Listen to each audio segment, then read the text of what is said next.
Hey everyone, my name is Bram and in this video I will show you how to get started with Spina CMS. Let's dive right in. Switch to the terminal and create a new Rails app. I'm calling mine Spina Example. Make sure you set the database to PostgreSQL because that's what Spina requires.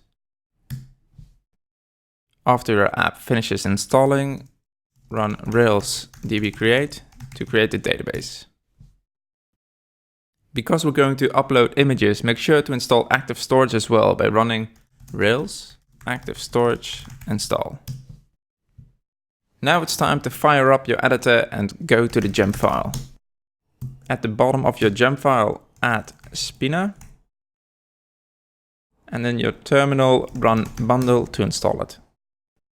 Now to install Spina, you can simply run Rails generate Spina install.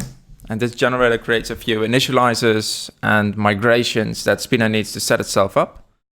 If you look at the output, you can see what happens precisely. The generator will ask a couple of questions regarding your project.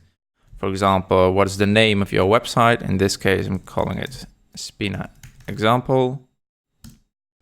Spina includes two themes which you can choose between. The demo theme includes a page with all of the different page parts that are available. You can use that as an example.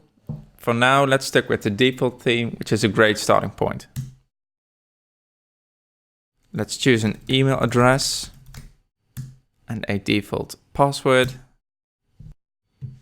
Now it's time to start your server and open up your website.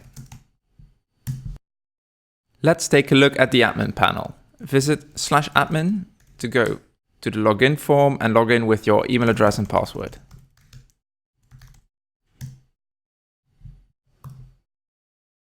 Here we can manage our content. Let's create a new page.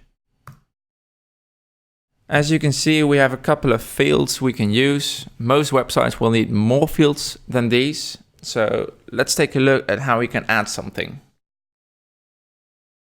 Go back to your editor and open up your theme configuration in the initializers folder. So config, initializers, themes, default in this case. This file holds all configuration for our theme, including which parts the end user can edit or which view templates are available. We can define several kinds of page parts, but let's try adding an image to our default template. So over here, we will create a new hash. We'll name it image, give it a title of image, and set the portable type to Spina image.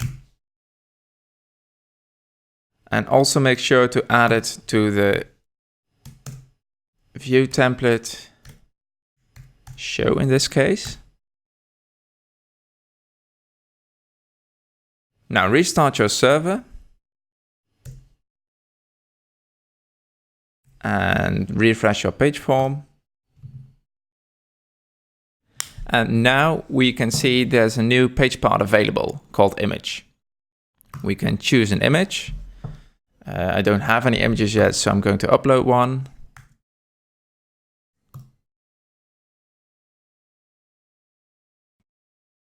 Let's choose this one. I'm going to call this page About Us, and I'm going to save it. As you can see, we've now selected this image. And we can preview our page.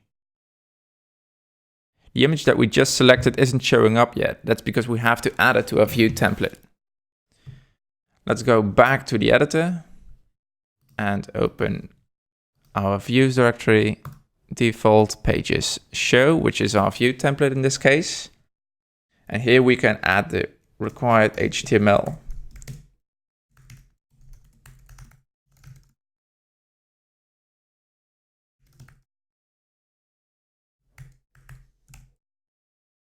Refresh the page, and voila, there it is. Thanks for watching and have fun using Spina.